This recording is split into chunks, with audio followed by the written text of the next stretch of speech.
In your high school experience with sports medicine, roughly how many concussions have you dealt with? I would say over the course of the past 5 or 6 years here at Providence, we've probably had at least 50 plus concussions. I would think typically on an average year you're going to see at least 10 to 12 concussions across all of your sports combined. Some years are worse than others. Some years are a little better than other years, but I would say on average we're probably seeing at least a dozen per year here at Providence.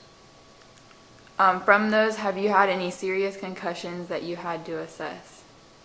Well, some neurologists, I'm sure, would make the argument that any concussion is a serious matter. I think one of the things that we failed to realize in the past and give proper credence to is the fact that a concussion is an injury to the brain, no different than a sprained ankle or a torn ligament in the knee.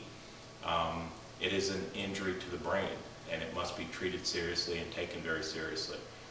We have definitely seen a few concussions that have caused kids to have symptoms for months.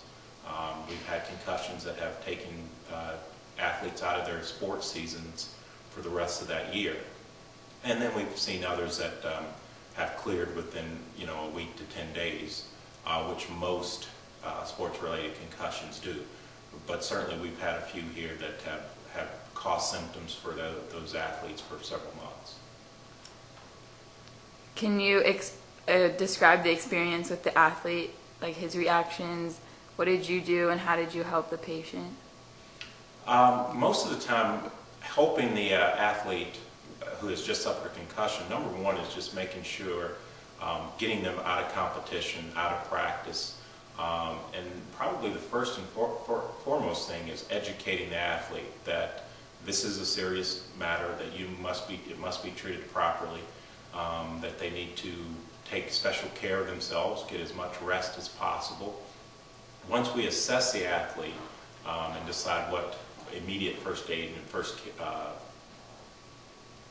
can you